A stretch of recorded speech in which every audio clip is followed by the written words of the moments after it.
I'm feeling very blue collar today. Moon shoes. Yeah, you're here first again. You know what? You're so good. 10,000 Pine Points too. Send your resume into the home office in Wichita, Kansas. We can tell that you got talent, you got dedication, you got perseverance. We could use a person like you at the home office. Say 10, good job, 5,000 Pine Points to you. And Melody Joy, our first token female, 1,000 Pine Points to you. I love token females.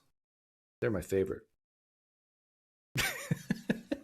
So what did I bowled? I got 240. I'm pretty good bowler, pretty good poker player. Poker tonight, 6 o'clock. Hope, meaning, and purpose. 6 o'clock Pacific.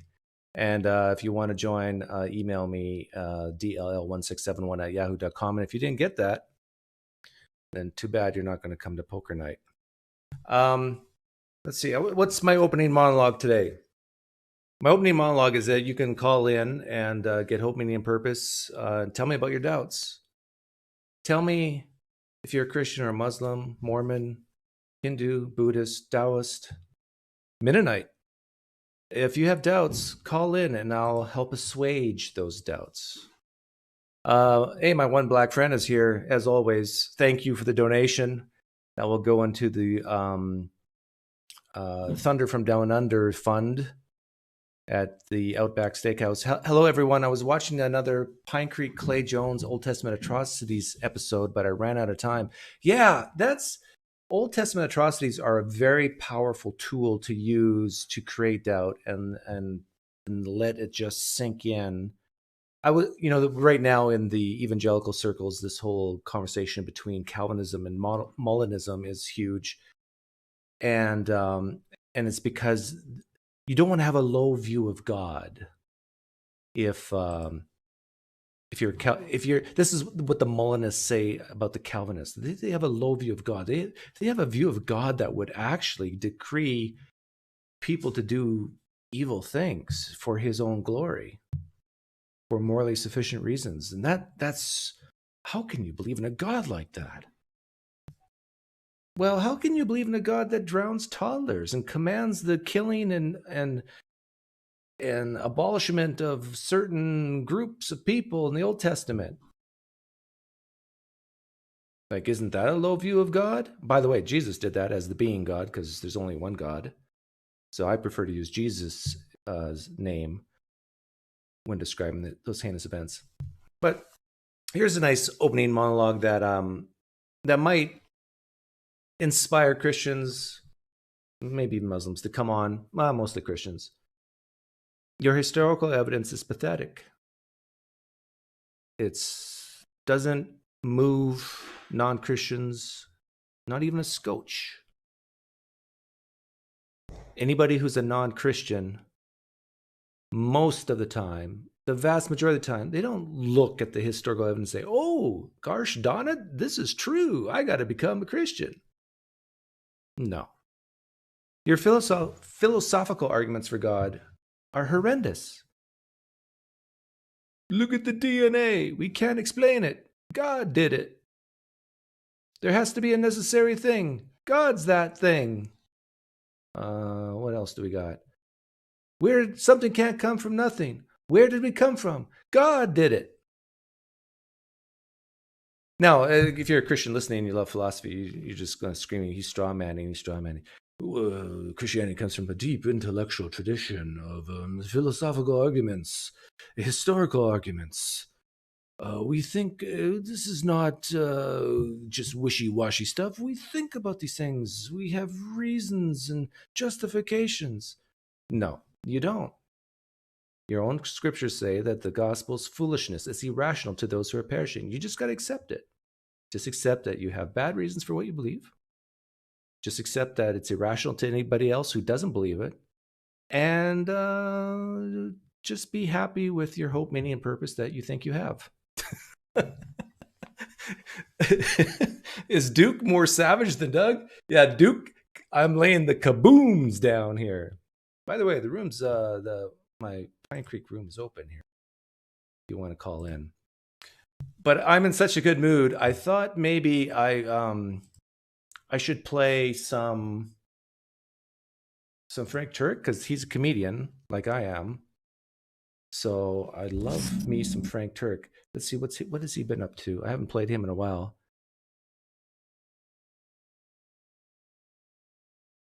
What if you don't feel bad about a particular sin as the title of one of them? Is that going to be interesting? Yeah, why not? Let's try it. Repentance is, I was wrong, I shouldn't have done that, I'm not going to do it again. Right? He always has And this when you intro. do it again the next day. Let's so go. I hear a lot of sermons about true repentance and what that actually means. As a Christian, I think there are certain things that we repent of at different times throughout our life, meaning turning away from, not participating in, or trying not to think about. When there are other seasons when we could fall back into that activity and God's grace catches us, and we could even stay in that place for a while. Does this mean it wasn't true repentance because it didn't last a lifetime and we're no longer as convicted about it as we were before? No, because if, in fact... This is actually a pretty good question, because this is the question that I know with a capital K that Christians struggle with. They get up in the morning. Men usually have, what's a polite way of saying this? You know what happens to men in the mornings? Can I say MW? Morning. Can I say that? And then, Christian men, they get this too, right? And they got this like pressure, and they wake up and then they got I'm sorry, God, I'm sorry.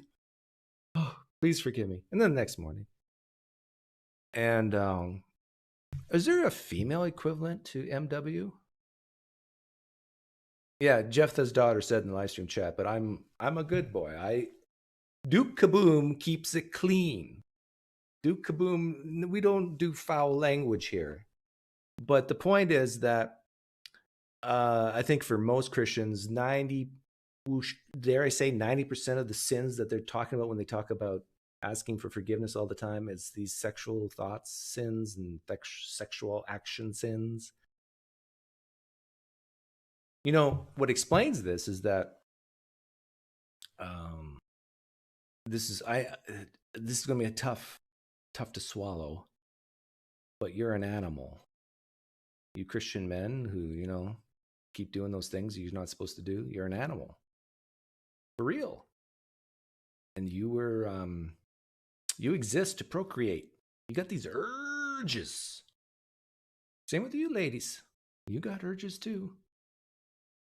You Christian ladies with all your romance novel books. You know what I'm talking about, right? You feel guilt. And then you ask God to forgive you, and the next, maybe 2 days later, you're up picking up that book again, reading it. With men, it's usually pictures. With women, it's usually words. And you just do it over and over and over. Yes, Mike Lipinski, you came late. I bowled a great game. Me and my buddies, my union buddies, we go bowling every Wednesday before poker night. Drink some beers. Maybe get a tattoo. Hey, T-Jump, good to see you here. You repented once and then you never sinned again. That wouldn't be realistic because we all still sin. So I think John says, I want to say it's 1 John, where he says that he is faithful and just and will forgive us our sins if we confess them. I didn't forget to shave, T-Jump. I'm married. Right? That implies we still sin. What it doesn't mean, though, is that we stay in sin and approve of sin. Paul even says in 1 Corinthians 5 to someone who claimed that sex with... By the way, the room's open. If someone wants to hop on and talk, tell me something I don't know, tell me why I'm wrong about my opening monologue, about why all the evidence you have is pathetic. I'm all ears. Like, seriously, tell me something I don't know. Christians, tell me something I don't already know. Tell me what my problem is. Is it these sexual sins that Frank Turek is obsessed about? With his stepmother wasn't wrong, he said, expel that person from the church. Do you know, everybody is welcome in the church except the person that says he's a Christian and says that known sin isn't sin. Paul says, expel the immoral brother for his own good. Get him out of here. And a little leaven leavens the whole loaf, or a little yeast leavens the whole loaf. We can't have that kind of of immorality in the church, so he kicks them out. But if you had to be perfect to be in church or to be a Christian, none of us would be here, right? Only Jesus is perfect. So we have to continually confess our. How does he know that Jesus was perfect? Because a book says so, right?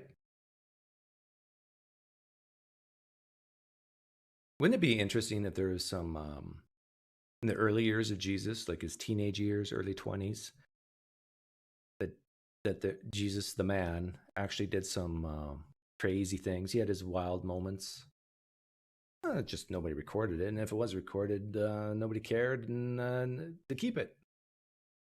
But no, 30, 40, 50 years after his death, yeah, he was perfect. And oh, by the way, he was God. Our sins. What would be your definition of like true repentance? Definition saying not just remorse, but God, that was wrong and I'm turning the other way, right? Like a simple example, you're speeding down the highway and you get caught, right? Cop pulls you over, gives you a ticket. Remorse is, man, I knew that guy. Yeah, here's another thing. I'll heap some guilt on Christians here. Do you believe it's a sin to speed? I mean, just a little bit. Let's say the speed limit's 75 and you go 79. I always go 79 on the interstates. If the speed limit's 75, I go 79. I just drive right back past cop cars going 79. They never, ever stop me. So that tells me 79 is acceptable. I think at 81, then you start to run into troubles. But Christians, do you feel any guilt for speeding? Because God has set the authorities to rule over you and set the laws for your own benefit. Like I know some Mennonite friends of mine in high school, they were dead serious about that. You do not go not even 1 mile an hour over the speed limit. And if you are, you're sinning. And if you do it every day, you're living in sin. And we all know people who live in sin will not inherit the kingdom of heaven. Hey, thank you for the donation, Endo. But Doug, how do you know anything without God? I don't know. That's a good question. How do I know anything without God? And yet I do. I guess the belief in God is irrelevant to knowledge. Why was I going so fast? And then you speed away, right? Repentance is, I was wrong. I shouldn't have done that. I'm not going to do it again, right? But then when you do it again the next day, then you confess. Ooh, this woman's struggling. Continually repent. Yeah. Well, if that's your pet sin, speeding, you're not so bad, okay? Okay, and a tiny. So you can live in some sins and not others? Isn't this interesting? Like there's a list of sins in 1 Corinthians 6 that if you do, you will not inherit the kingdom of heaven. But I guess speeding is not one of them. Question attached to this question is how do you go about things that you know are wrong because of the Bible and because of morality, but you don't have conviction about it, but you want conviction about it because you don't want to do it anymore? Well, you're going to have to pray and get accountability. That's the only way to do that. Yeah, see, her question is amazing because what she's getting at is, what if the Christian sins and really doesn't care that they're sinning? This is a very simple question, but I think it's very profound and very good. And the question is this: why is sin bad exactly? Why is sin bad? Get a Christian to articulate exactly why a sin is bad. And you know what it boils down to? It's just bad by definition. They cannot, a smart Christian at least, will not equate it to suffering or well-being. They have to just equate it to that which goes contrary to the nature of God, which can be divorced from suffering and well-being. In fact, going with the nature of God might cause suffering. Although you're commanded to suffer for Christ's sake, it says in the New Testament. I think. I don't know if, Pastor David, you have another insight on that, but yeah. Just because there's a lot of things I don't feel like doing that I know I should do. And there's a lot of things I don't want to stop doing that I know I ought to stop doing. Yeah, Chen says, sin is bad because it makes the creator of the universe upset. Yeah. Is it, to me, this is like amazing. It's almost viewing God as your dad. and you don't want to disappoint your dad by doing things that he doesn't want you to do. But sometimes you need to ask, Dad, why is this bad? Because I said so. And that's not a good enough reason. Why exactly is sin bad? Well, because God said so. Is that a good reason? Now, the non-intelligent Christians will say, well, because if you keep doing it, it'll throw you into hell. But really, that's a good answer. That's a very good answer. Doesn't matter the reason. If you keep doing it, I will inflict pain and suffering on you by throwing you in hell. Oh, and by the way, okay, this is one thing Christians need to stop doing. Please, I ask this respectfully. But when an atheist like me says that God sends people to hell when I'm doing an internal critique, stop saying, no, he doesn't send people to hell. People freely choose to go to hell. That's like me saying, okay, my son, you can either go to Burger King or McDonald's. I hear that call, by the way. I will answer in a second. You can either go to McDonald's or Burger King, but I'm not going to allow you to go to McDonald's. I'm the gatekeeper towards McDonald's. You're not allowed to go to McDonald's. But it's your choice, Burger King or McDonald's, but you can't go to McDonald's. What I've essentially done is I've sent my son, who's starving, to eat at Burger King. In essence, since it's a binary choice and I'm the gatekeeper for one of those choices, by denying one, you're sending the person to another.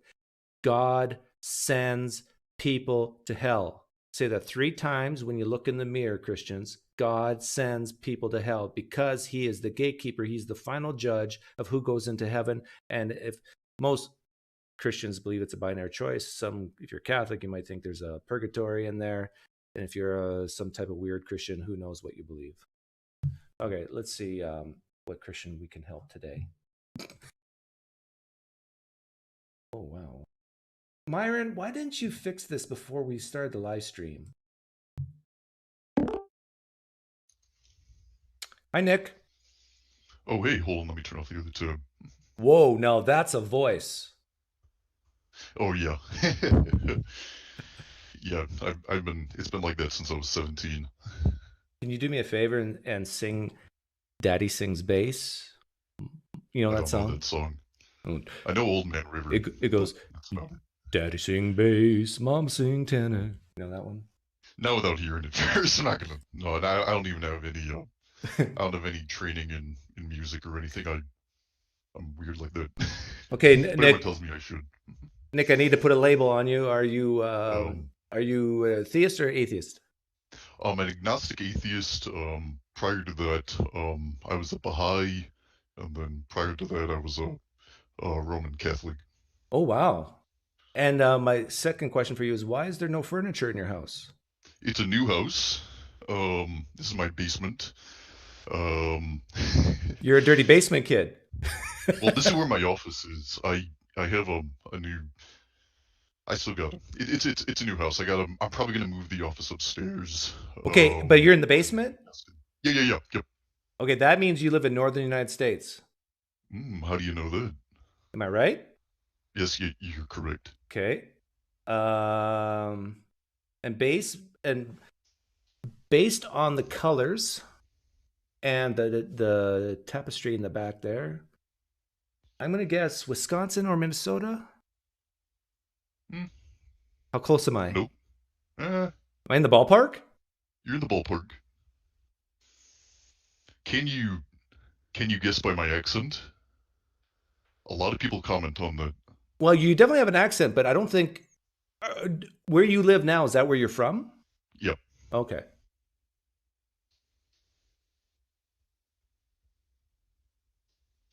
Not North Dakota or South Dakota, is it?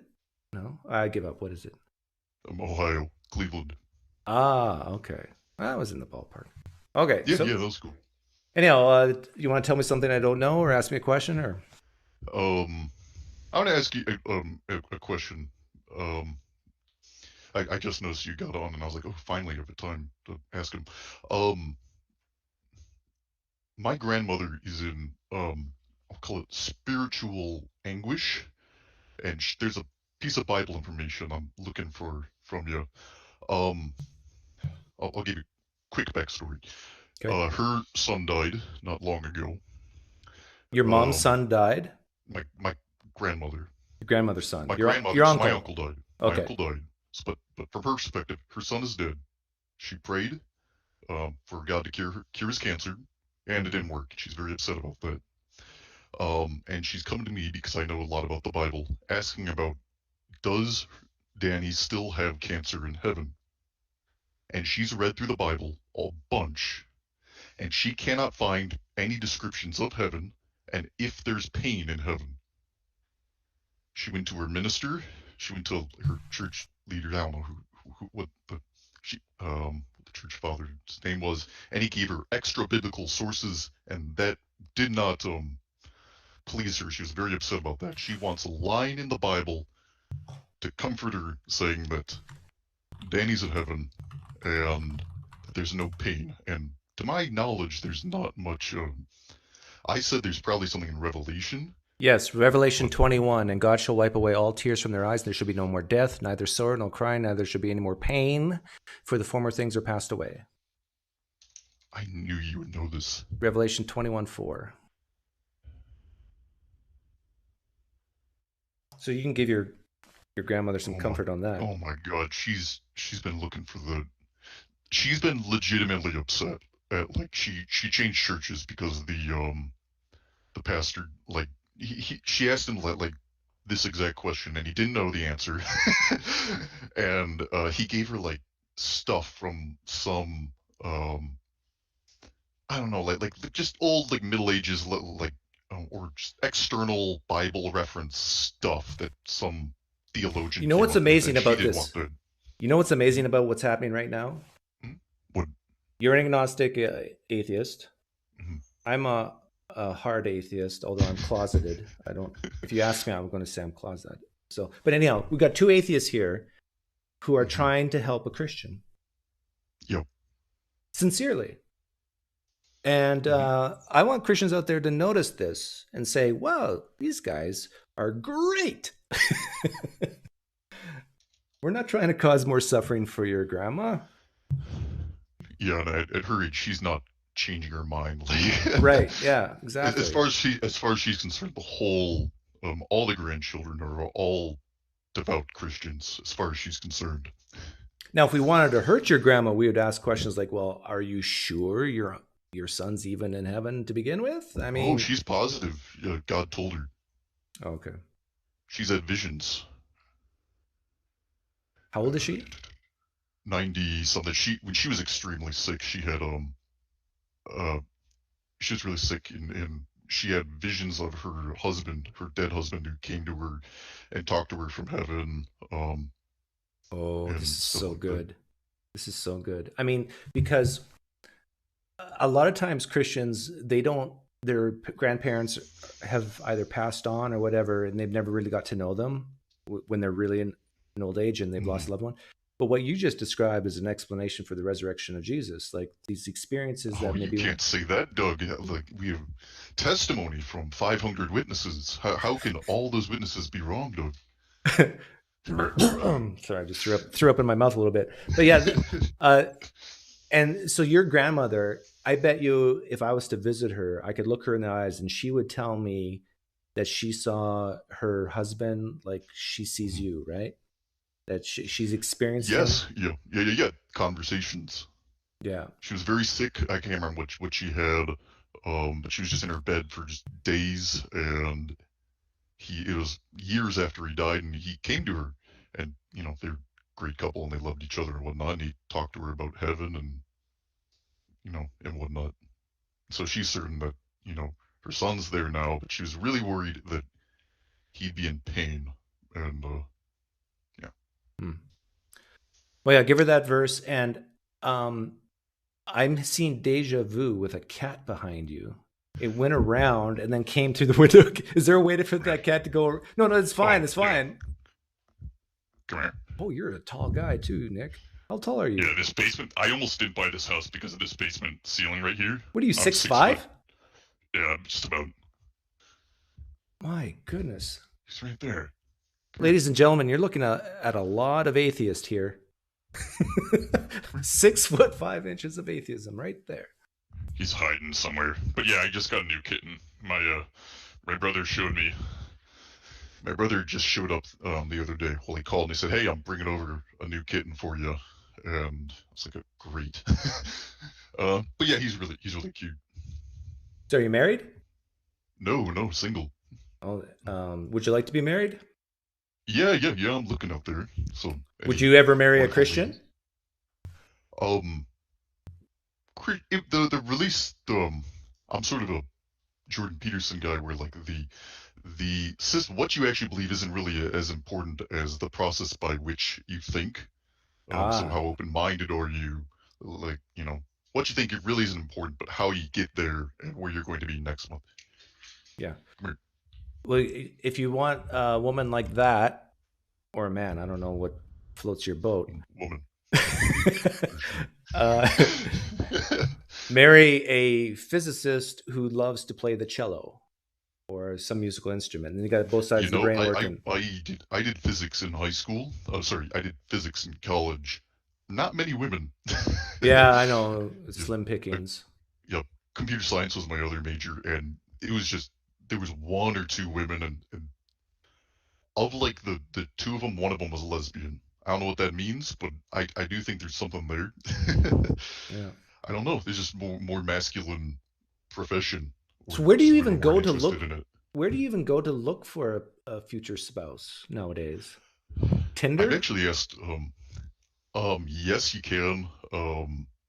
Friends' houses. You go to parties. Meet up with people. People have recommended that I just like go to bars and just talk to people, and no, this is not a good place to like find. Someone. Yeah, because you want a wholesome person, right? You want a yeah. someone with morals. People who go to bars, they're just all depraved, debauched, and full of chicanery. Yeah. Mm-hmm. Yeah. But yeah. Any other questions about anything I've said? I have a question for you. If you No. Actually, I have a comment for you. Yeah, give me your comments. I've heard on like, have you ever heard of the Baha'is? Yes. Like, did you look up what they believe or anything like that? Are they an offshoot of Hinduism? No. They're the fourth Abrahamic faith. I'm thinking of Sikhs, right? Yeah. Maybe there's a lot. India's got a lot of. I mean, India's crazy. There's so much stuff there. So tell me what do the Baha'is actually believe? It's the newest. It's one of the newest religions on earth. It's one of the fastest growing. They believe it's sort of an update of the other Abrahamic faiths. Sort of came out of Islam, but is very, very different. And I was persuaded to join it based off of what I still view as like perfectly rational and logical reasonings, because it just makes a lot more sense than the other Christian faiths, than the other Abrahamic faiths. They believe that there was an additional prophet that came around in the 1800s, a couple of additional prophets that came around in the 1800s, the Bab and Baha'u'llah, and they gave other spiritual teachings about, the next revelation. And they are big on, one of the things that attracted me to it was their promotion of science and critical thinking. He said that, even though he's in a rural part of Iran, he said apparently there are these things called scientists. Doesn't this sound like these things called atoms? This sounds a little bit like the Ahmadiyas. I've listened to a couple of Ahmadis. Yeah, I'm not sure. I might have just made up that word. Ahmadiyas. Yeah, I think I've heard sort of similar things, and they might. Do you know if they're in Iran? It might have come from like a similar. Yeah, I think so. Maybe. The big thing that came around was there was this guy. I don't know if you're interested. I'll do a little bit. There's this guy called the Bab, who was a big spiritual teacher. He came out of Iran, and he said all sorts of new-ish things.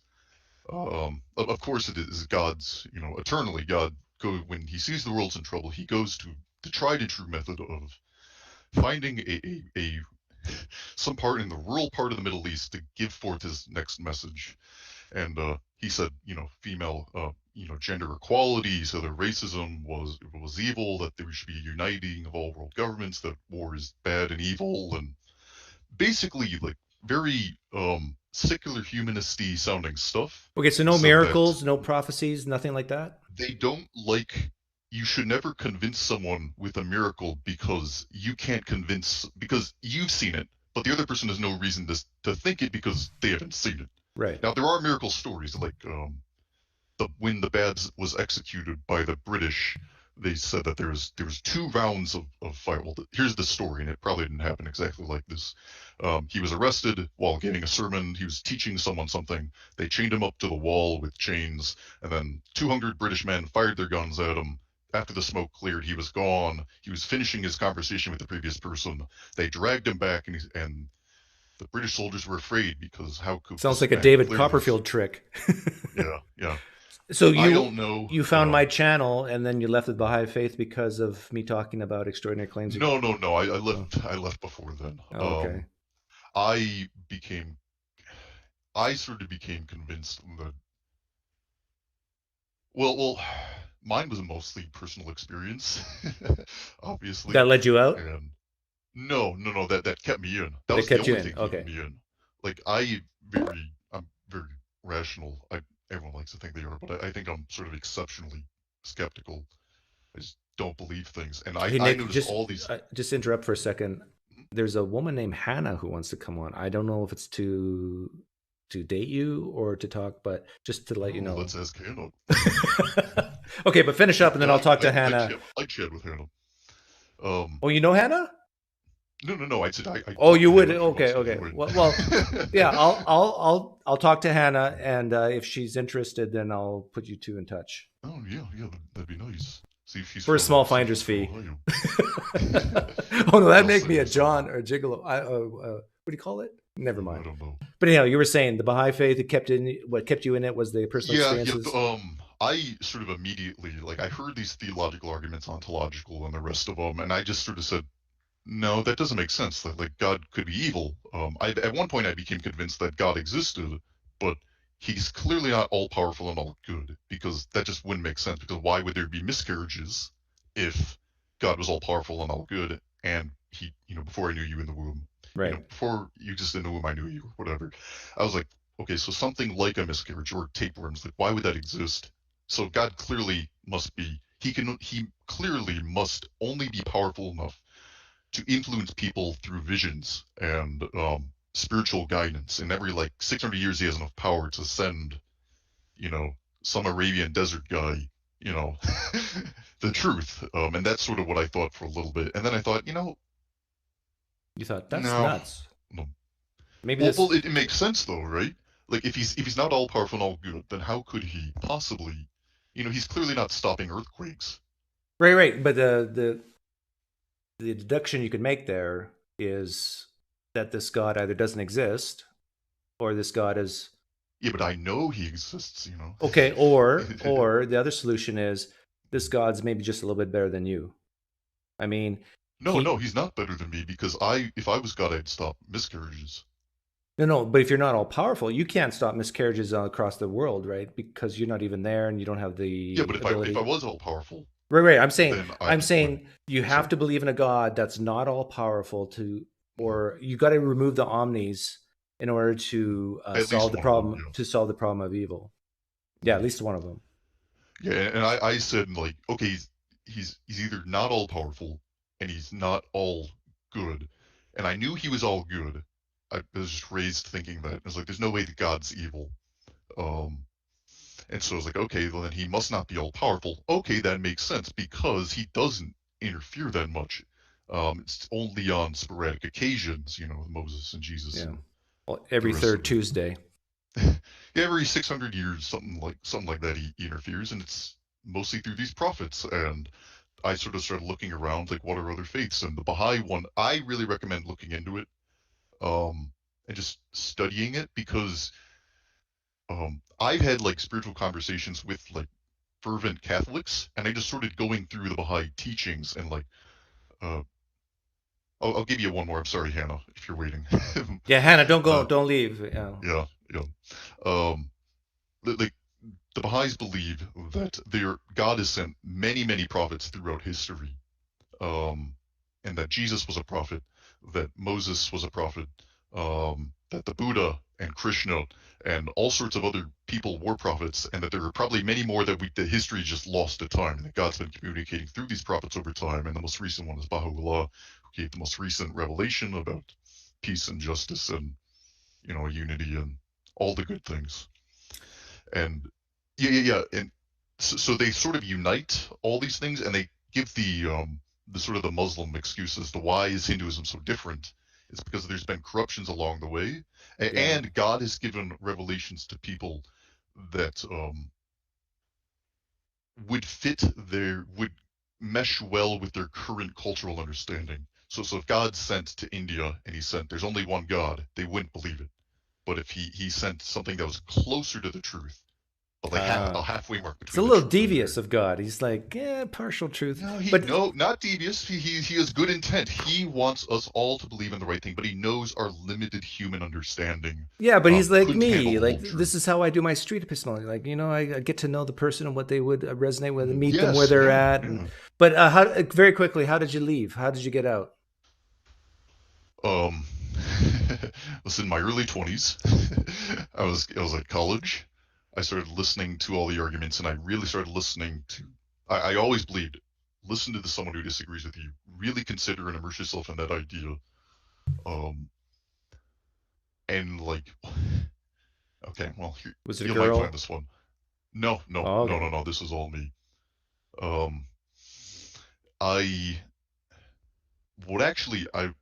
I learned about Islam, and as soon as I learned about Islam, this was a long time ago. This is like the first big one. You saw the parallels. You saw the parallels when you learned about Islam.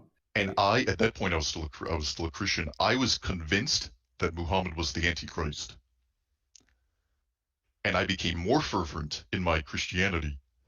But wait a minute. You went from Christian to Baha. Christian, and then I started learning about other religions. Right. And then eventually, I became a Baha'i. And this was sort of like in the very beginning of me leaving Christianity. I learned about Islam. And then I read the first page of the Quran, and I was horrified. So the first page is. But did you go from Christian to Baha'i back to Christian? No. I went from Christian, and my first step of like leaving Christianity was examining other faiths. Okay, but I'm asking, how did you leave Baha'i? I just sort of grew out of it. Just sort of faded away. Okay. I just sort of thought these arguments aren't really sensical, and maybe my personal experience was it could have just been the weather. It could have been a very, very strange circumstance. Chinese food. And yeah. Well, no. Indigestion. It would have just been really strange. Yeah. Okay. I got it. Well, Nick, I don't want Hannah to leave, so thanks for coming on. Wish your grandmother well for me and from the atheist community. No, don't say the atheist community. But yeah, I hope that helps. I'll just tell her I was reading my Bible and I found this, and it'll help her. Yeah. There you go. Take care. All right. I'm a huge fan of you, by the way. Keep doing what you're doing. You are the goat of atheism. Like, oh no. And no, you really. No, please, no. Stop. You're too kind. Keep doing what you're doing, and have a good one. Okay, thanks, Nick. Okay, Hannah. Yeah, I hope that helps. Hey, Hannah, you're on. I'll let you mute your tab there. Close your. There you go. Okay. Yay, we did it. You did it. So Hannah. Oh my goodness, what an honor. Hello. And I can't see you though? Oh, that's right. Yeah. I didn't want to distract you. I wanted you to focus on Nick, but hang on. Trying to set us up. Well, first question is, are you single? Oh, no. Not that sounds like I'm disappointed. No, I am very happily married. Okay. I would say though that Nick seems really nice. I saw a cat, which is good. I like cats. That is good. Okay. I think it's a good mark. So sorry, Nick. Unavailable. Nick, Do yeah. you have some advice for Nick on how to find women? Oh, Do you have a sister? I do have a sister, yeah. She's Oh, but saying she's already taken. no. Oh, But I'm also in Canada, so I don't know. It's a little bit of a barrier. oh, you're a Canadian, eh? I am, I see, yep. Wait, Kate, because you're from Manitoba, no? Yes. So my family's from there, but my dad got a government job, so that's why we moved to like Ottawa area. But do you know Morris? Yes, I do. That's where my grandparents I've and driven through Morris many uncle. times. It's the flattest part of Manitoba, one of the flattest parts of all Canada, actually. It's so I think it's beautiful, and the stampede they have. Oh my goodness. I love when people know. I don't I've know. I've been It's to nice. Morris through at least I've gone through Morris. It's a very small town. I've gone Yes, through yes, because my family, my parents live in Winkler, oh, yes, there we go. Of so they're course. Mennonites. Oh, yes. Do you speak German at all? Do you have German background? Klein bit. Ein klein bit, ich spreche Deutsch. Yeah, with Mennonites it's Plotdeutsch. It's a Yeah, yeah, yeah, that's true. Yeah, my grandma has that. Yeah, yeah, the Plattdeutsch. but I love whenever these. but whenever I go from Winkler to Winnipeg, I drive right by Morris. What's that? Is that what road is that? Oh, highway something.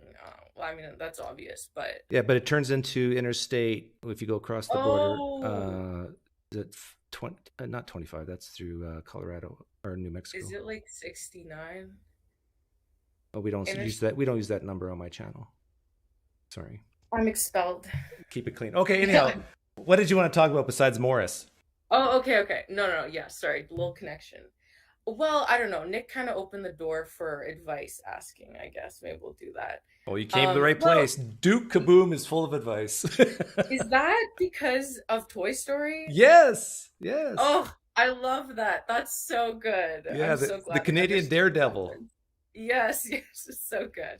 Okay, well, it kind of goes with helping Christians, I guess. I deconverted probably like a year and a half ago from super evangelical Bible college, all the things. Which Bible college did you go to? Heritage Bible College. It's in Heritage. Cambridge, Ontario. Okay, not familiar. Okay, go No, on. it's kind of anyways, yeah, so definitely like a whole life change in that sense when you've invested everything. I mean, I'm sure many people know. Anyways, kind of have come to slowly letting people know around me, like friends and stuff. But the two people I haven't told yet are my parents because they are, Oh. I know. Well, first of all, were you married before or after you deconverted? Oh my goodness, married before. And so Is your my husband husband was a deconverted? Christian. Oh, he. No. Okay, so you're like me. Yes, yeah, yeah, yeah. That's what I was telling him. He's in the other room. I Yeah. was saying, I was like, he's from Canada, he's married, his wife is Christian. Yeah. But the thing is, like, I don't know, the some advice that has been not advice, but has been given is just like really not in tune and in touch. Like it's just interesting because I don't know why people don't realize that you can be with someone and be on like different spectrums. You can make things work. Yeah. Same with like he's from a dairy farm. Oh, I'm really? vegetarian, looking at veganism, and it's like we make it work. We're very different. And so yeah, it's just it same goes with like respecting it. It's what you really value, and at the end of the day, it's really who we are. I mean, our relationship it was a Bible college one, Yeah. so Well, that's which can why go to this is why people go to Bible colleges to get yeah. a Well, spouse. It's not to of learn about course, the Bible. But no, no, that is yes. so you need advice on how to tell your parents that you're no longer a Christian? Yeah, it's something I told myself in the spring, this past spring, I would give myself a year because the ramifications I'm trying to prepare myself. I mean, obviously, I am independent, but already I know that they have sensed a slipping away. And so I get questioned most times when I go, what are your stances? And I just say it's not helpful for them. They don't need to know what my stances are, where I'm necessarily at, but it's very indirect. Like I get cards with Bible verses Yeah, that I do the too. feelings are, yeah, but they're indirect messaging. It's like, stay to the truth and this and that, when they know that, like, Okay, they'll does ask that you. bother you though? When you No, it it used to, but now it's like comedic, Okay, because so if it that's the doesn't way. bother you, Yeah. do you feel a need that you have to tell them? Well, I've wrestled through this because I've I've thought, okay, another 15, 20 years, would I just let it sit? Um, but then it goes, I don't know, I really value integrity. Not that they need to know everything, but Mm-hmm. for me, it feels like the final step to be free. Like, so much freedom has come, and it feels like once that's there, I can just exhale. And I've not danced around it, but I've practiced telling friends and then seeing their reactions. But I know this is like You a know what? different. I have an idea for you. Yes. Let's tell What them is right now it? Oh my goodness. through this live stream. And then you can send them the link later. Oh, But the things you don't have to tell them, you've already no. did. It's already done. So the hard work is Mm, now over. Now, my guess is part of your hesitation to tell them is you don't want to hurt them, right? yeah, oh, completely. Okay. Yeah. It's it's really it's just knowing already the kind of fragile state that especially my mom is in, and knowing that this, like, I'm already the black sheep of the family. Mm-hmm. Fragile state, like, emotionally. And so it's the final, like, push, and I very much advocate for um dealing with your problems, seeking help, like, you can champion for yourself and solve things, like go to therapy, get things done if things are burdening you. And that's not done. So I think there's just the fear of, like, because of going into, it's a continuous cycle of using the Bible for anxiety, for peace and hope. And so I just know that it's going to keep spiraling into that, which doesn't produce anything. So it's like sad. Okay, well, if your parents do watch this video someday, if you do send them the Yeah. link and say, you don't watch any of this, but watch starting at this timestamp, I would Mm. say to your mom and dad that if Christianity is true, they have nothing to worry about because no Mm. one can take a child away from the Father's hand, as it says in the Gospel of John. Mm. If Christianity is true, all things work for those who love Christ, and that they do not need, because if your parents are anything like mine, they will have a sense of guilt that, the verse Oh, for yes. me and our house we will serve the Lord, right? Yes. Teach a child in the way they should go, and they will never depart from thee. So Hmm. if your parents watch this, they'll resonate with those verses, and they'll feel a little guilt that they've done something wrong, Hmm. but they also believe that humans have free will and can make their own choices, and that the Christian life is one of a race, as it says in the book of James. I'm using all the lingo that they're going to be familiar with, and that they can view, for better or for worse, they can just view you as stumbling right now. Mm. But if Christianity is true, and if you are a true believer, you will get up and you will finish the race. And they're going to agree with that. In the meantime, they do not need to feel this guilt that they have done something wrong, but that Mm. this is you just living your life. And I Mm. think you can have a great relationship with your parents. I have a pretty good relationship with mine. The very first thing my dad said to me when he found out was, "You're influencing your kids to go to hell," Mm. which is one of the worst things you could say to a father and a Yes. mother. And Yeah. do you have kids? No, only Okay. animals. um, For two dogs, two so cats. in a way, that's a good thing from their Yes. perspective. Did you plan a time to talk to them? Or No, it actually happened the same way it's happening with you right now. no way? They found a video of mine where I interviewed Pastor Greg Locke, the crazy Okay. pastor from Minnesota, I think. And Okay. my dad actually loved the interview, but in the beginning, I basically came out as an atheist, or said I was an atheist, and so he knew, and Wow. he liked it on Facebook, and I could tell on Oh no. Facebook you can tell who likes, right? On YouTube you can't, Oh yes, yes. and Oh my so goodness. so I go, oh no, and then but see, my mom's perspective is what I said earlier, that I will someday come back to Christianity, and so Mm. she doesn't worry about it. That's, I mean, I'm glad to hear. I Yeah, I fear about the verses that the burden is going to go on them, is like not rearing them in the way, train your child in the way they should go, they won't depart, and all those things. But I don't know, like it, I would hope that there's some sort of mental capacity to allow that. I don't want to come in too hard. Like the main thing is really caring about how they're doing, because I can take care of myself and I already have for a while now with this. But yeah, no, that's interesting. What's the worst case scenario? Do you think, is there a fear that they might disown you? I think it could be because there's already like a family member that's excommunicated me, not because of this reason. So it's just sad. I think the fear is losing what's there, but what's there is already like weak. So losing it more is just is another blow maybe. It's yeah. What would happen? Like, are you going to go visit them during Christmas? Yes. Okay, what are you going to do if? Well, I don't know how conservative you're. How What type of Christian are they? Um Evangelical, Protestant? Baptist, but then like non-denominational, so Okay, I yeah, don't know. Yeah. I know. I think I know.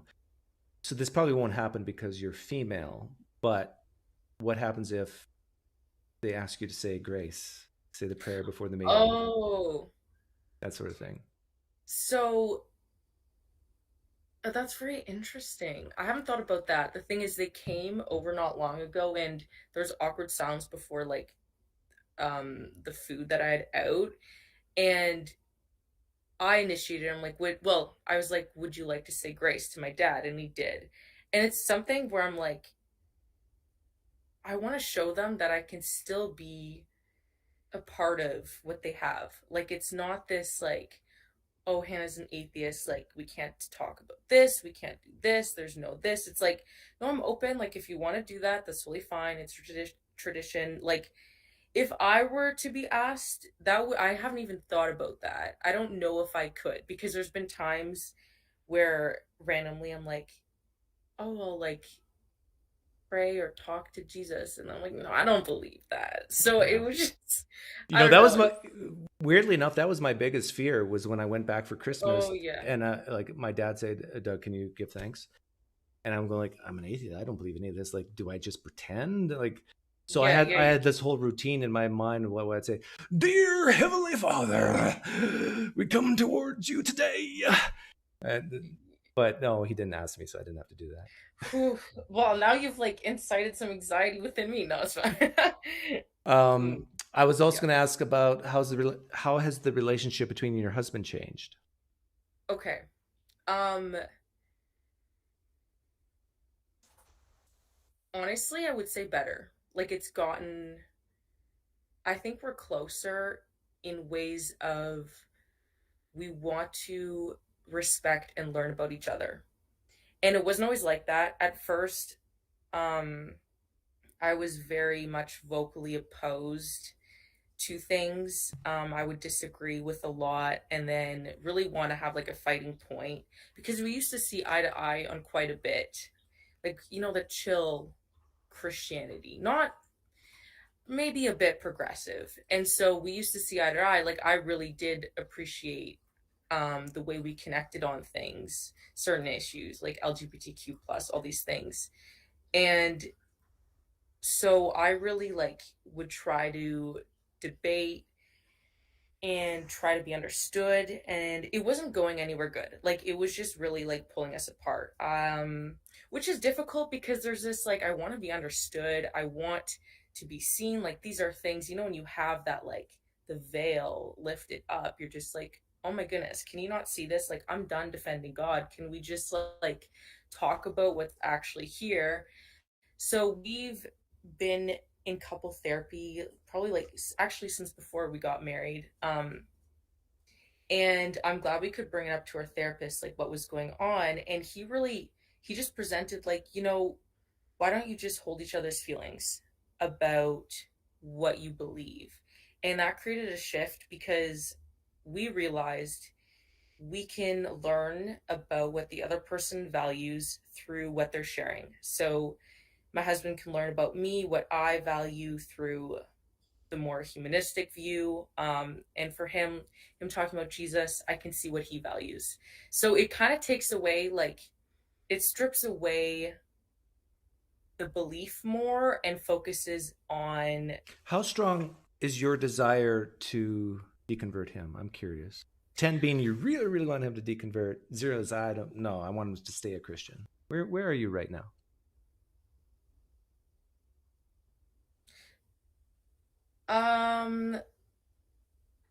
I think like 8 comes in my mind, but I would say the approach is key. And but I do value our relationship more than the deconversion. So it's not a deal breaker. Like, it's not something that I have a timeline or like gonna try to force in any way. And if it doesn't happen, that's fine because I care about him. What do you think? I'm sincerely curious. What do you think would make your marriage better if he did convert?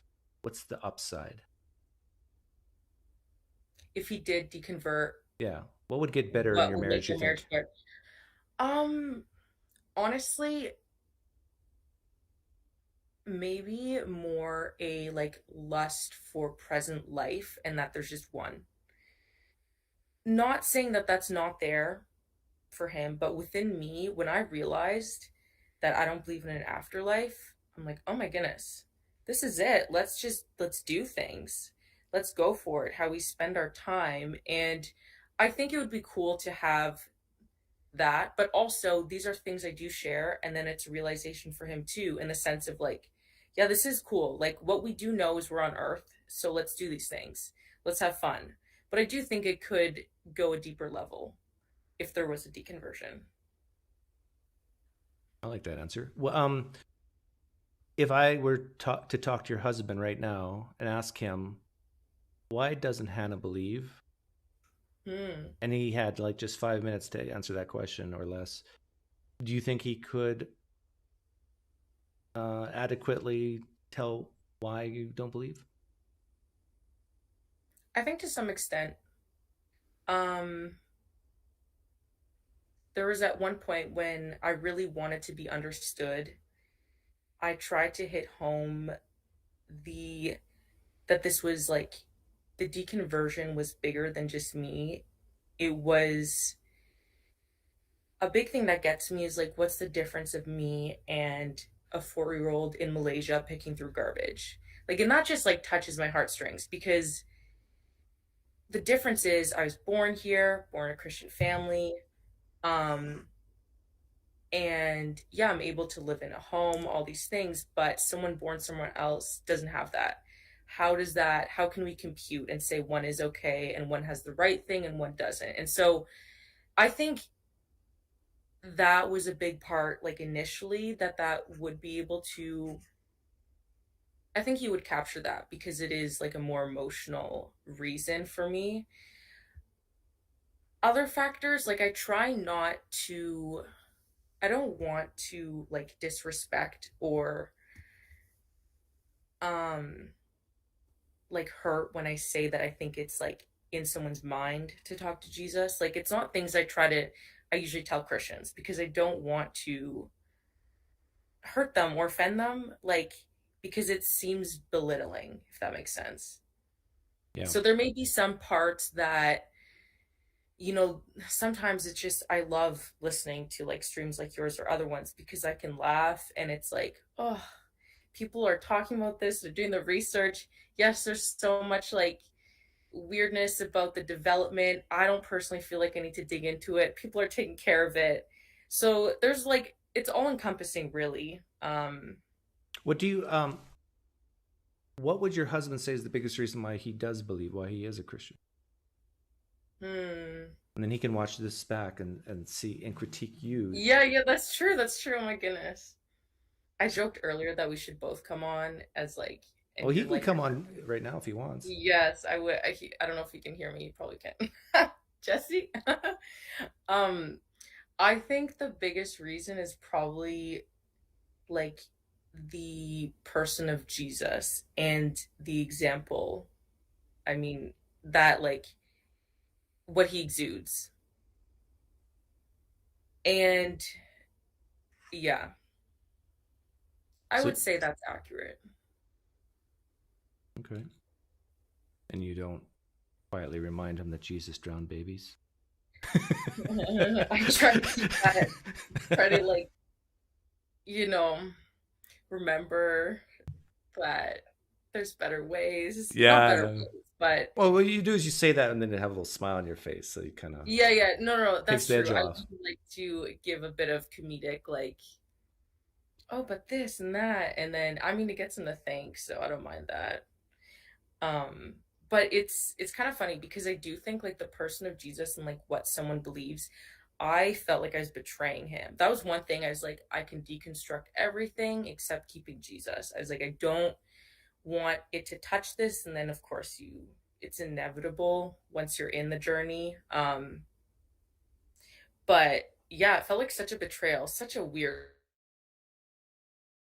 feel, icky. Do you plan to have kids? I don't think so. I am currently I nanny three boys. I like vicariously living through motherhood at the moment. But I don't know. We shall see. Yeah, because I think that was the biggest struggle between my wife and I is how to raise the children. I bet. Yeah, like for the first year or so, my wife would ask me a ton of questions. I really couldn't ask her questions without her getting defensive. Mm, Um, but I welcomed questions, and she already knows all the answers that I possibly could give. But with our kids, it was like, okay, my wife's going to go to church. I rather stay at home and do other things. What do we do with the kids? mm, Um, yes. and when I left Christianity, I think my oldest daughter was 8 or 9, 8, 7 or 8, Okay. and my son was 4 or 5. And so we let them decide, and they decided not to. So that solved that.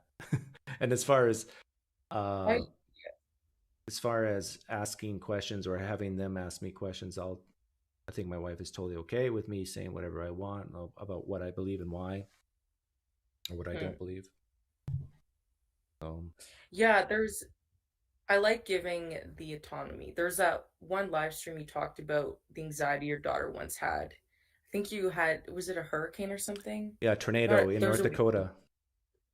yes, I honestly, it's sad, but it's just like it can be a little disheartening when that comes up. But the anxiety that can surround it, it's way too much like on children. That's something I realized, especially being a part of like helping raise other kids, and I reflect on my childhood. I'm like, oh my goodness. Well, it is a type of child It's abuse. just It really is. Like, I to be raised to fear this eternal conscious torment that if you don't believe certain propositions or do certain things, that you may go there. I mean, it's terrible. yeah, there's only it really is sad, like honestly, and I think to me a lot of my anxiety remained undiagnosed because you can kind of just mask it and find loopholes of, like ways to mediate it, but yeah, it can definitely hinder quite a bit. Do you did you come from a Christianity that believed in eternal conscious torment, and do you fear hell still? I would say I did, of course not explicit, just because like I don't know, political correctness, like it's hard to say because it's not often talked about. I don't anymore. That was something um I think what helped me was kind of deconstructing that comes from Augustine, like the fiery, like it's not, there's just so many developments past the Bible of interpretations of what it is, and looking into the words like Sheol and I don't know the other ones. Well, a lot of the times too, it's the Jewish interpretation. Has, if I ever feel a little anxious, I just listen to like Rabbi Tovia Tovia Singer Singer. or something. Yeah. Yeah. I'm like, okay, you're helping my anxieties. Okay, this is good. And so then I just move on. But Yeah, well, that's good. yeah. Well, Hannah, this has been great, and I hope someday your parents watch this. Yeah, oh my goodness, we shall see. Do you hope There'll that be they an watch update this? maybe. No. Right now, no. No? But I mean, I'll rewatch it back and I'll evaluate. We did all the how I hard work feel. right here. All you have to do is send them the link. Oh my goodness. It's all done. Can you imagine? Here's my Christmas present. Just watch. Tell them I have roots in Winkler, and they'll love me or hate me. Yeah, I mean, honestly, you will be seen as more favorable in their eyes to have And I'm some wearing a sort of bowling connection. shirt, Canadian flag. I was raised on a And farm. you spoke a bit of Pledge voice. I know there's these things. Yeah. Yes. It's good. Anyways, thank you for your time. I enjoyed it. Thank you. Take care. Okay, good night. That was good. That was very, very good.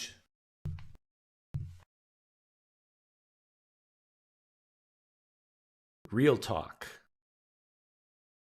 with Nick. So if you're female, if you're in the live stream right now and you're female and you have a graduate degree in physics and you play the cello,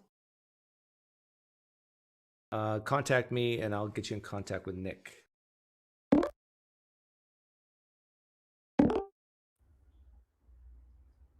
Hi, Lola.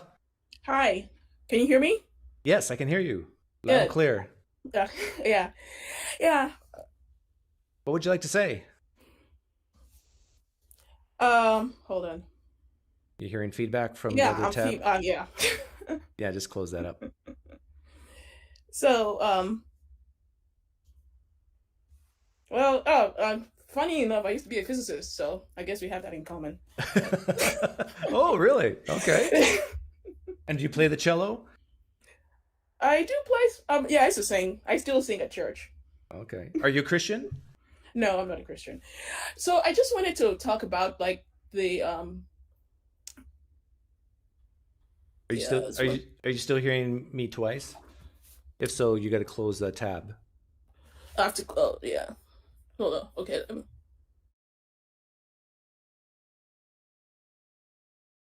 Is she a nanny for a Christian family? Yeah, I was going to ask that. And wondering if the parents of the 3 boys that she takes care of would make a difference to them knowing that she's an atheist. Because I know when I left Christianity, I sensed, I can't know for sure, but I sensed that other parents were hesitant to have me around their kids. Or even have my kids around their kids because of their father.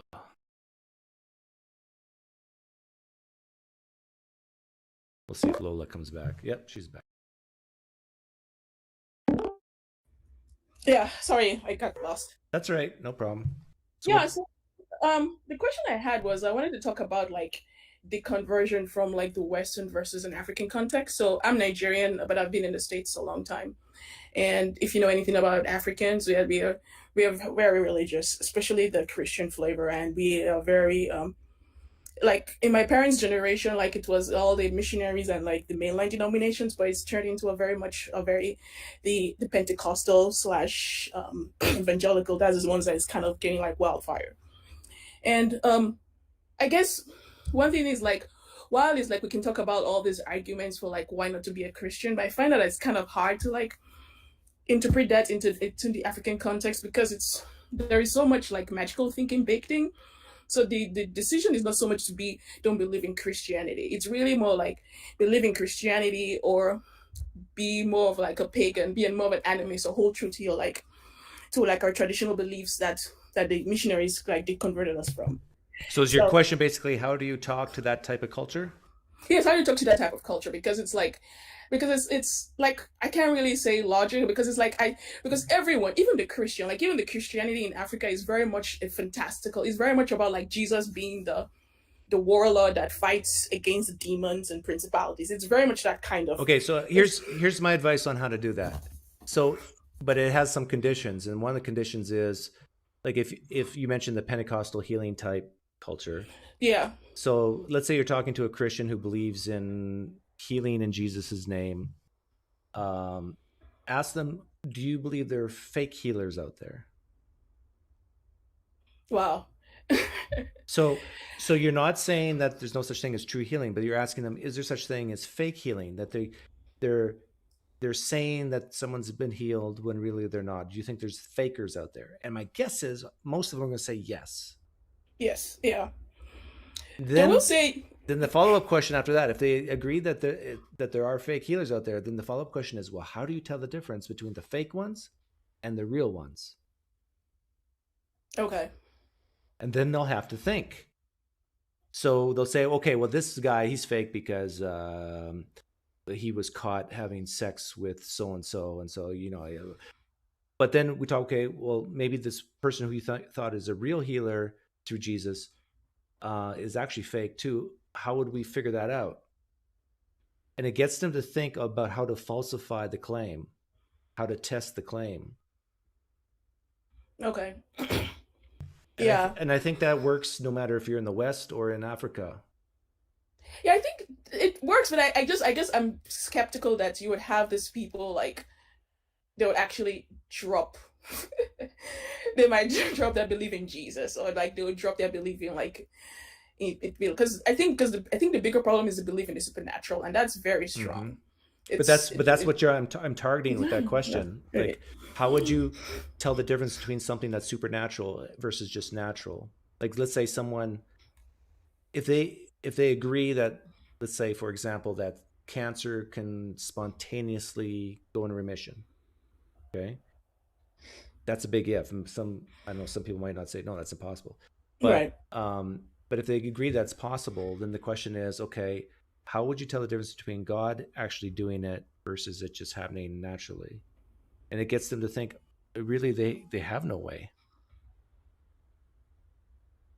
Okay. I would have to try that. I'm not sure how that will work. The closest they can get is to say, well, it can't be a coincidence that it happened at the exact time we all prayed for this person. That's the closest they can get. But then, there's so many ailments that are prayed for that don't go away, right? And some of them are alleviated. And a lot of these healings are like feelings based that are completely dependent on a single person's a testimony that they feel better. And so using a napkin and soaking it in water and saying, you know what, in order to make sure you're not a fake healer through Jesus, light this up on fire, this water soaked napkin. No, then they'll talk about you being of the devil and all of that. It gets very gaslighted. What you do that you read before you do that, you read 1 Kings 18 to them. And the prophet did it right there. Elijah did it right there. He lit up water-soaked wood. So it's very biblical.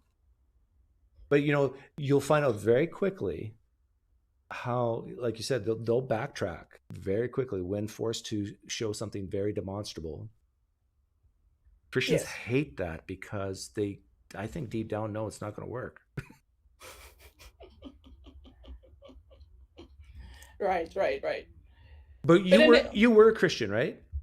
Yeah, I grew up in that environment, and then. So what got you out? Distance. I moved to America away from. I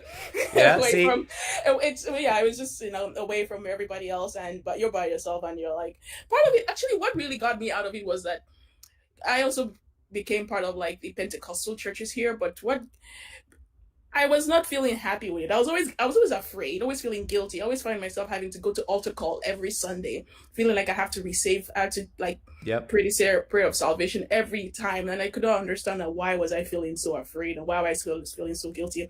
And after a while, it was too mentally taxing, Yep. and I just couldn't believe it anymore. But the funny thing for me though is that it took me a very long time to actually admit to myself that I didn't believe. Yeah. So that it took me, like, even though I was probably outwardly not going to church, I still couldn't say that I'm not a Christian. It took me like 10 years just to say I couldn't believe, because I was just because of the fear, really. Yeah. Yeah, I was asked a while back how we could deconvert a certain apologist. His name's Braxton Hunter, and I said, give him $10 million and move him to Denmark. And your story is a little bit like that. In order to sometimes break away, you basically have to form new relationships, new tribes, get far away from your old ways of thinking, and Right. yeah. Right. And then also part of it also is that also in the, like, I guess back in my country, like, things break too much, right? It's like, if you want to, it's like you're always praying that you go outside and an accident doesn't happen, because life is kind of, there's a fragility to it that kind of makes you very much dependent on like praying a lot. But when you come out in the West, it's kind of a stability that you don't really need to pray every day that you go out and don't get an accident, or you go out that you that work, like, putting your actions to something can actually deliver. There's a one-to-one correspondence between like your actions and the results, in a way in the West that doesn't quite happen in Africa. So sometimes I think that if I'd stayed back in my 20s, I'd probably be just as religious. Why do you think what you said you were from Nigeria? Yes, yeah. Why do you think Nigerians are more superstitious than, let's say, Americans? I think Americans are superstitious as well, but would you agree that Nigerians are more superstitious? I hesitate to call it superstitious. I just think believe in the supernatural. No, it was like before the missionaries came, we had our own native religions. I mean, I remember my grandmother is like when I was growing up, would go to church on Sunday, and then on Saturday would go see the traditional native doctor and their gods and all of that. So that's still very much. That's still very much, even though like Christianity is kind of supplanting it, but it kind of supplanted in a weird way, in which is still that undercore root of like the sort of like the supernatural, the gods, like our dramas is always about like in-laws going through the supernatural, going through the witch doctor to find some charms to curse the new wife. But here in the United States, the Christianity and I'd say belief in the supernatural in general is falling quite quickly. Like it's at least a percentage a year. Is that happening in Nigeria? No, it's increasing. Okay. Yes, part of it is too that the Christianity is sort of like a Western effect. So there is always like growing up, if you wanted to show that you were better than, if you were like sophisticated, you sort of put aside your native religion and became Christian. So there's that part of the Westernization process of that. So what do you think is the main reason for that disparity, where the West is going down and Nigeria is going up? Part of it, I would say, part of it is that we are still very much tied to our native religion. There is still that cultural ferment of that, and secondly, I think the issue of like the issue of like being closer to Westernization, like what the missionaries did, they kind of made it seem like it was cool to be Christian. You showed your sophistication by being Christian. So there is that aspect of that, and then the third aspect of it is just the slow pace of like just basic development. This issue of like I'm going out and there's an accident on the road, and there's no ready ways of like going to take an ambulance. So there's still very much that aspect of life. Life is still very much still fragile. And the one way to like kind of defend against that is by being more religious.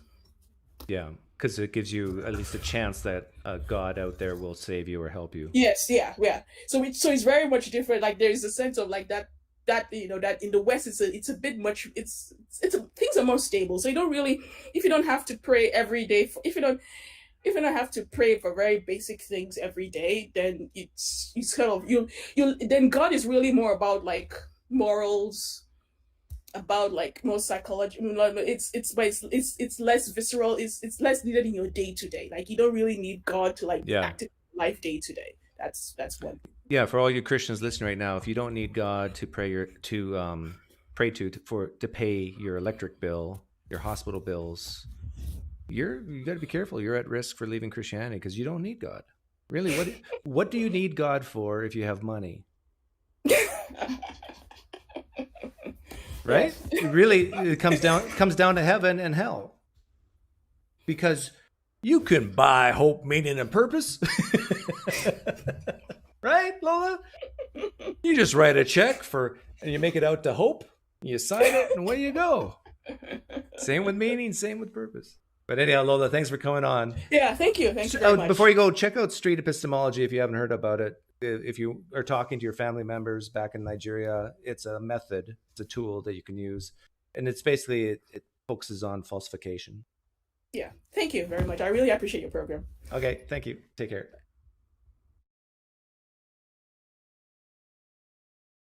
Three great interviews in a row. Unbelievable.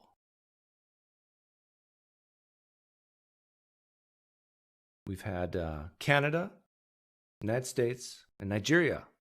3 countries sort of represented.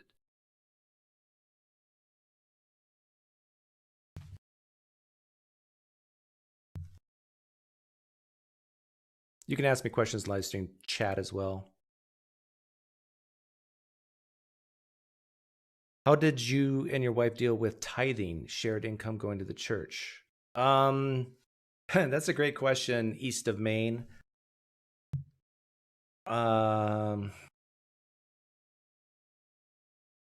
We have one bank account, and my wife, after I left Christianity, and as the kids got older, she went back to teaching, and so she has her own income. So she basically ties off that, and I give my money wherever I want, which is not the church.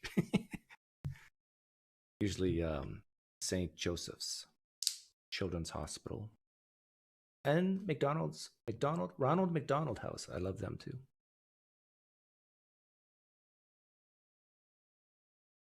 Thank you. Yes, this is my bowling shirt.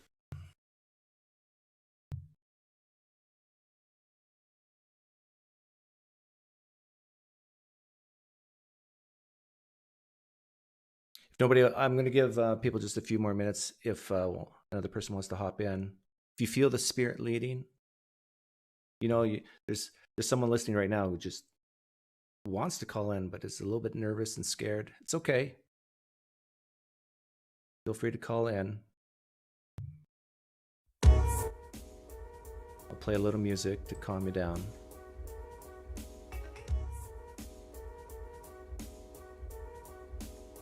Thanks for the donation, Jay Bundy. Happy holidays for the Poker Fund. Oh, yes, the Poker Fund. Kind of liked what I said before. You can buy hope. You can buy meaning. Right? Hope on the... Nobody uses checks anymore, so we got to... Use your Venmo, your PayPal. Send a check or send a wire electronic transfer to Hope. And you'll get it. I tell you, if you sow a seed to the PineCreek ministry, you will get tenfold back. I'm a proponent of the dead inside lifestyle as well, but I still feel anger. Is that normal? No name. That is not normal. Take my advice. I want you to go to your fridge. If you have a cold beer, drink it now. Whenever you feel those urges of anger, just say to yourself, doesn't make a dent. What's a check? Yeah, I'm so old. I'm talking about checkbooks. Yeah, checks are being phased out. I still like checks because I don't like checks at the grocery store. I tell you, you old ladies with the blue hair and you take out your checkbooks when I'm trying to buy groceries, stop it.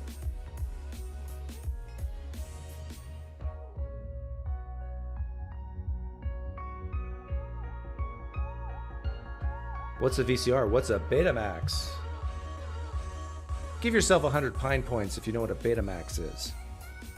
I mean, no, that's too easy. Give yourself 100 Pine points if you've used a Betamax in your life. I don't give out Pine points to people who just read about it in a book. I give it out to people who've actually used one. Love you like a houseplant, Doug. Hey, houseplants are people too.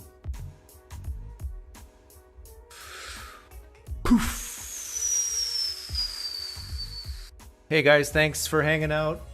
If you want to play poker, contact me. Have a great evening.